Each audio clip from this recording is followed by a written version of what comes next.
Assalamualaikum warahmatullahi wabarakatuh. Perkenalkan, nama saya Dina Witriani. Saya dari Prodi S1 Manajemen kelas G6. Di sini saya akan menjelaskan tentang karya tulis ilmiah.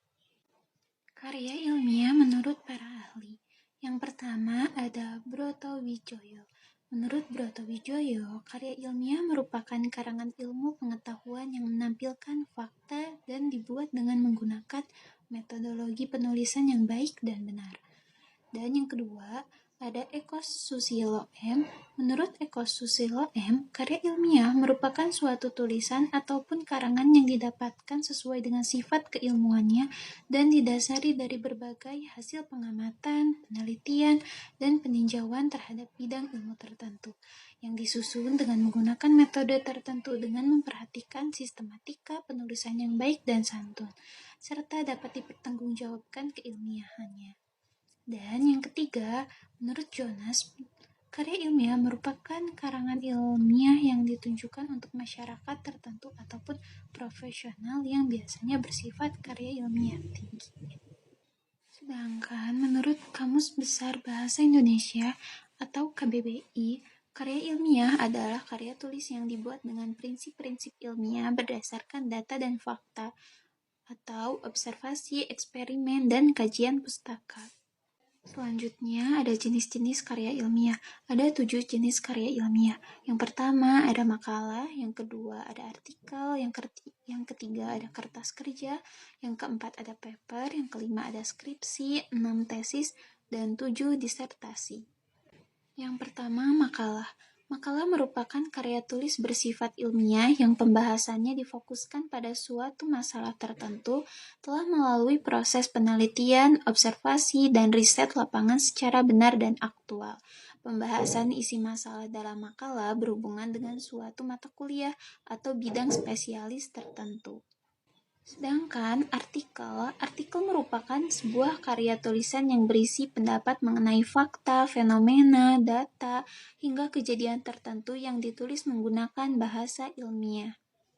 Selanjutnya, kertas kerja. Kertas kerja adalah suatu kertas yang berkolom-kolom atau berlajur-lajur yang direncanakan secara khusus untuk menghimpun semua data-data akuntansi yang dibutuhkan pada saat perusahaan akan menyusun laporan keuangan dengan secara sistematis. Lalu ada paper. Paper merupakan tulisan yang membahas topik tertentu dengan didukung data dan argumen yang valid dan kuat. Paper juga diartikan sebagai ringkasan dari penelitian yang dilakukan. Dalam pengertian yang lain, paper semacam tugas akhir, hanya saja lebih ringkas dan rinci. Umumnya, paper ditulis sebanyak 6 halaman. Kemudian ada juga skripsi. Skripsi adalah karangan ilmiah yang wajib ditulis oleh mahasiswa sebagai bagian dari persyaratan akhir pendidikan akademisnya. Lebih tepatnya, kalau di Indonesia, skripsi menjadi syarat untuk lulus dari jenjang sarjana atau S1, setara 1. Biasanya juga disebut tugas akhir atau TA. Berbeda dengan tesis. Tesis adalah tugas akhir jenjang magister, S2. Tesis salah satu karya ilmiah tertulis yang disusun secara individual berdasarkan hasil penelitian empiris untuk dijadikan bahan kajian akademis. Tesis merupakan pernyataan atau teori yang didukung oleh argumen-argumen untuk dikemukakan, merupakan hasil dari studi yang sistematis atas masalah.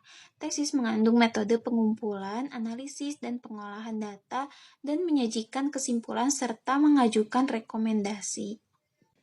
Lalu disertasi. Disertasi adalah karya tulis ilmiah resmi akhir seorang mahasiswa dalam penyelesaian program S3. Disertasi merupakan bukti kemampuan mahasiswa dalam melakukan penelitian yang berhubungan dengan penemuan baru dalam program ilmu yang dipilih seseorang mahasiswa S3.